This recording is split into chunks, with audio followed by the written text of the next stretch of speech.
All right, everyone. Welcome to this session of the Demand Gen Summit. Today, for this session, I'm joined by Scott Logan, Vice President of Marketing at Chronologic. Scott, thanks for joining us. Yeah, thanks for having me. Yeah, I'm really excited for this. We've got a really interesting topic. Really, like how do you, and we're going to get into is how do you get to accepted meetings rather than just MQLs you're delivering to the sales team? Um, Big gap, like MQL to a real meeting, not always the easiest thing to do. But you have a method for helping us to, and Chronologic does, to solve this problem. So I'll let you give a little more background and just introduce your philosophy on it. Yeah, thanks. And it is a unique problem that we have solutions for, but it's just not as efficient or scalable as we want. And Yep. it kind of boils down to the fact that demand gen marketers and marketing teams are not really in control of their own destiny, where we still have to pass over leads to sales teams in order to create the opportunities that we're pushing. I mean, some marketing teams have their own SDR teams, which is fantastic. That's one step closer. Yeah. But the time and the processes that are in place still aren't as efficient as we need to get as much ROI as quick as we need out of the investment being made by the company. Yeah, I agree. The move towards marketing, having their own SDR or BDR team, I think it's great, and it helps you stay a little more aligned because for marketing, you're usually bonused off of those opportunities that the sales team delivers, and having a little more control over that's great. So, how do you solve the gap between when that SDR team isn't part of marketing? It's top part of sales. You're handing these MQLs, SQLs, whatever your organization wants to call them, off and just hoping they do their job. Yeah, and just a couple seconds ago, you raised a good point that demand gen teams are now being bonused in gold off of the opportunity creation and the Yeah. pipeline associated with it, and any wins that come across that are sourced or influenced, however you've set it up. Yep. And we no longer are even gold in many cases, and certainly on demand gen teams that are a little bit more advanced, off of leads and MQLs and hitting an open rate metric, like those types of things Yeah. have gone in the past because the ultimate goal is the opportunity. So if one campaign converts very high with very low volume, that's going to be way different and could skew your numbers, even though the end result is better. So we're always focused on the end. But the problem, even if your SDR team lies in marketing, is that we're still kind of focused on those leading indicators. We're looking at how many calls did you make today? How many emails did you go out today? How many conversations were you in today? And how long were the conversations? I mean, a lot of those things are still good to look at, but we're still bonusing and goaling and on a daily basis looking at those in terms of, are you a winner or are you not, based on that. And what we Yeah. really need to do is the same thing where we're looking at the end result, the opportunity, which for sure SDR teams are looking at. But the problem is the time it takes to get to that point is still just far too long. Yeah. No, I agree. It's a mindset to go back to what you were pointing out is, we have all these activities in marketing we're tracking, email sends, ads, website traffic. And even with our own team, we've made the shift that the one metric we really care about for marketing is the pipeline they deliver to sales. And it's been a little bit of a mindset change for them where they're not like they should still be focused on those things. But personally, like I don't even really care what the website conversion rate is if the pipeline being delivered is large enough to support the sales team and our goals. So when you've got this in between, you're going to hand this off to sales and you've got to get there quickly, speed to lead. We all know the research. We know getting a hold of people right away, getting those meetings helps to get them in pipeline quickly while you're top of mind. What's the best way for us to get aligned and make sure that we're doing this? Yeah, so let's break what you said down a little bit. First is you're looking at the opportunities created by the SDR team. Why opportunity creation? and absolutely pipeline are probably not the best for us to align on for sales and sales development. I know that sounds weird. I still Okay. say track it, but it's probably not your most important metric, because opportunities take weeks to develop, because you have to sort through all those leads. If you hand over 100 leads to a sales dev team or rep, that's actually a 1,000 task to-do list you've handed them. And if you increase volume, or you have a larger team, or you have a really great event, you've handed them 1,000 leads to follow up on. You've actually just handed them, if you have, like, say, for instance, 10 activities over the course of 14 days, a 10,000 task to-do list. Yeah. No wonder it's so hard to hit SLAs, and their heads are spinning trying to get through everything and qualify all those leads and make sure they hit their daily SLAs. But it's actually leaving them less time to do quality discovery, and it's harder, even with a sales engagement tool, to prioritize to get that, what you mentioned a second ago, that's to lead. And it's not really a leading indicator. We're always looking at a lagging indicator. And so what we're finding is the metric to join the teams together is the actual demo meeting book. Within a matter of days, typically, on a highly successful campaign, so you have great coverage, the meeting is what happens right away. And it may get pushed, it may get bumped, but you know you're going to have a discovery call with someone. What you can also do is forecast off of that based on your meeting to opportunity conversion rate, or discovery call or demo to opportunity creation rate. See what's going to happen 1 to 2 to 3 weeks out, because a meeting is date stamped. So you can see per your team, per your rep, per your just entire company, how many of those meetings you have booked out in the future, and how successful each team or each rep is, and as far as how many meetings they have to generate, how many opportunities they have to generate pipeline, and how many at-bats are going to have coming forward. Yeah, I agree that would make sense to start focusing on those meetings held. But so how do you book these meetings faster in today's process? Like, we already, for an inbound lead using like a product like our own, people can book the meeting with the sales team right off the website. Now they've got to, say, hey, I want to book a meeting and do this.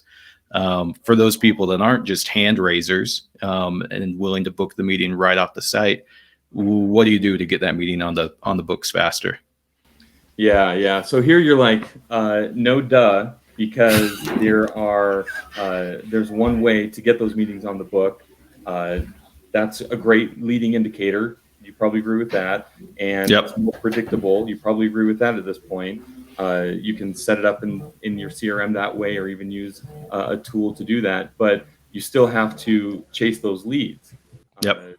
What we're saying is you actually don't need to chase those leads, because that's what slows down the process, and that's why our conversion rates are lower than we want, except for the first 10% of everybody's lead list probably.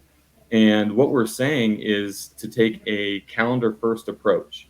What a calendar first approach is actually sending out the meeting invite as the first step of the process. You send a meeting invite that's not just blank, not just that has Billy and Scott intro on it. It actually has a subject line with the context of why you're meeting. So typically an SDR gets a lead from a webinar or a trade show or a demo request or any number of sources that you've briefed them on. And that's the context of that invite. The invite then has a thought out agenda as to what are we going to talk about, what hot take or challenge am I going to present you with, and then what's going to be your takeaway. What are you going to benefit from, whether or not you continue to have discussions with me or not? It should be present there.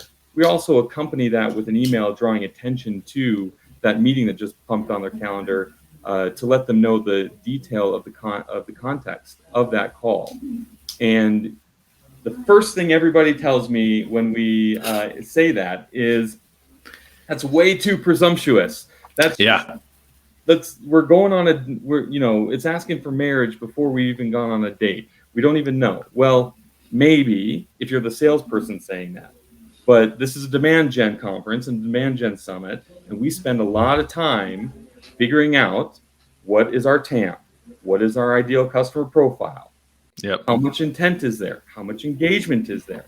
And based on that, we are willing to give a phone number to somebody to call an executive person. So a junior SDR calls an executive buyer in the middle of their day and tries to have the best 37-second pitch in order to get them into a meeting and qualify them. And that person's not even in the right mindset.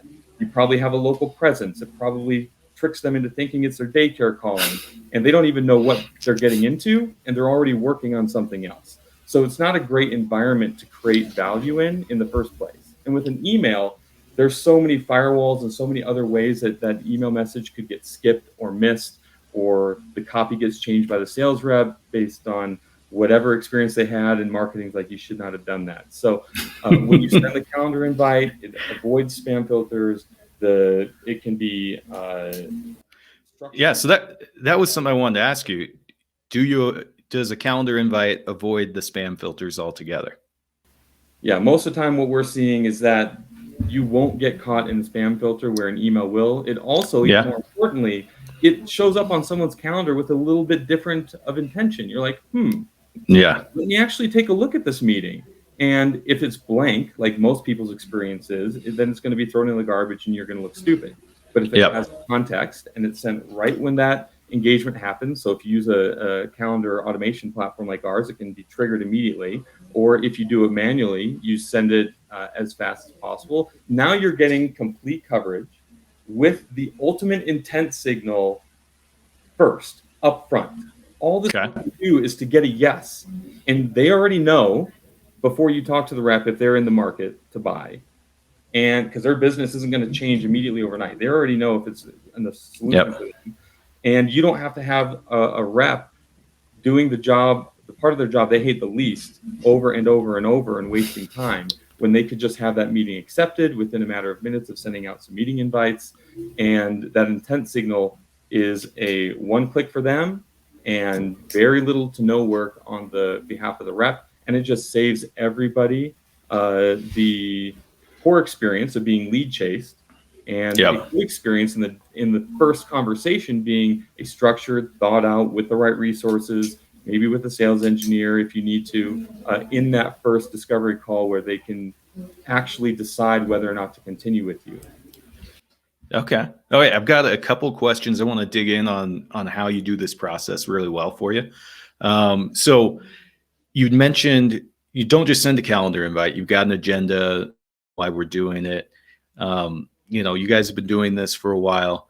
Are there any best practices? If I'm putting this together, I'm going to try this approach. Like, we're hosting a webinar. Everyone who signs up for this webinar that looks like they fit, our buyer profile, we're going to try it with. What would you suggest we do as we're putting together these calendar invites? Yeah. Going back to the thing we've all known forever, speed to lead within the first 5 minutes is when you want to have this done. If you have a tool that does this like Logic, then you just use the tool. But if you don't, or don't yet, then what you do is, it's a lot easier to structure the top, most engaged, most ideal prospects that you have to have this invite. So you could even have a canned, if you use Outlook, and ICS thing already built out. The rep just puts in the person and it comes from them. And now you're having that level of intent happen right when the webinar ends, and it's from the rep, and it has the context of, hey, you just attended a webinar on, say you sell IT security solutions, IT cybersecurity. I'm offering a cybersecurity assessment as the first step, which most IT security platforms have, or whatever your best foot forward on that introductory call is. You're offering them something. Don't just say it's an intro, or if it's a demo, that's fine. If what you talked about aligns with your solution, then that's great too. But it should offer them something and have the context of why they're getting it, whether it be right after a piece of content was downloaded or what have you. And now they know why they're meeting, and it seems much more thought out. Yeah, I've gotten these before where it's it's just like, hey, here's an intro call to us. I signed up for a webinar or downloaded something, and I was like, yeah, I'm going to decline this. But actually, now that we're talking about this, I've had this. I've received it where they've done it well. Like it's okay. Here is the man. I'm trying to remember what the company was. I didn't end up buying, but I took the call and had the meeting, and it just wasn't a fit at the time. But everything was mapped out. Here's why we're getting on the phone. It was like 15 minutes, so not a ton of time. But what kind of acceptance rates do you guys typically get with these? Yeah. So I'll go down two paths that you just discussed on. Acceptance rates, we're finding that if you propose it 3 to 7-ish days out, then we're seeing 80 from our customers, 80% plus acceptance rate. If they're qualified, if they've had engagement, we don't suggest this is just they're showing some level of intent or they're cold. They should be the same qualifications that you have for an SDR to call them out of the blue and interrupt their day.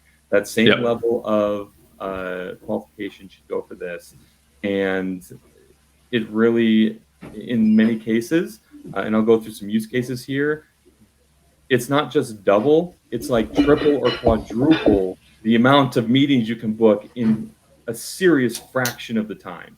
The goal is to remove the call blocks, remove your prospecting time out of your calendar, and replace them with these discovery calls and demos. And it really spans the whole funnel. So we're talking a lot about top of funnel, but if you're a customer marketer, it's the expansion opportunities, it's the cross-sell opportunities, it's ghosted demos, ghosted leads. If you have those that you want to try it on, it works really well because typically, maybe like with us working at home, you got a kid here, you're like, oh, my 4-year-old's throwing a tantrum. It's just a discovery call. I'll cancel that one so I can tend to my family for just a second and get this kid settled. But you were still interested, but the sales rep is like, oh, they didn't show up. They must not want it. And then you're calling and emailing, trying to schedule a time again. Here's a link, book on my calendar, asking them to book on you for you so you don't have to do it and fill out a form again, like all this back and forth. Just send them a new calendar invite for a new time. You don't really know that they didn't want that. You have to cross-sell products all the time. Hey, we know that this set of customers that have this requirement and this ICP typically also buy this, and you have a value statement for that. That could be a calendar first campaign. It doesn't have to be just the top of the funnel, and typically bottom of the funnel. For those of you who are trying to grow that middle of the funnel pipeline that you've generated, this is a fantastic tactic to push those down deeper into a win. Awesome, man. I love the idea. I mean, we got to be trying new things like hey, I filled out a form, SDR calls me back, emails me. We've been using that for a while, and it works to a certain degree, but it doesn't mean it's the perfect solution. And so I love this idea. Is there anything else before we wrap up that we should hit on this topic?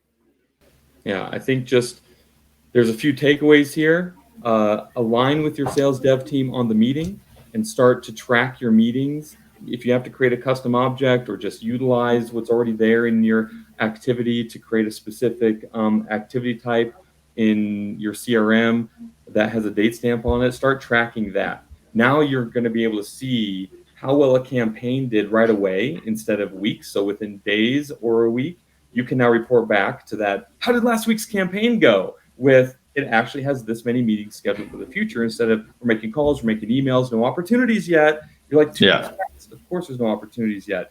But that's really bad for a marketer to have to report back on. So start reporting on that so you have something tangible that you can actually predict some pipeline with.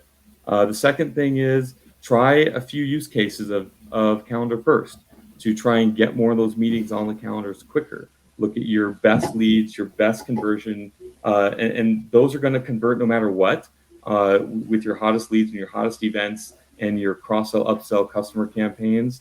So take all the busy work away from those, use Calendar First, and then use your engagement tools for the harder to get stuff that you're going to have to create more context with a phone call or something.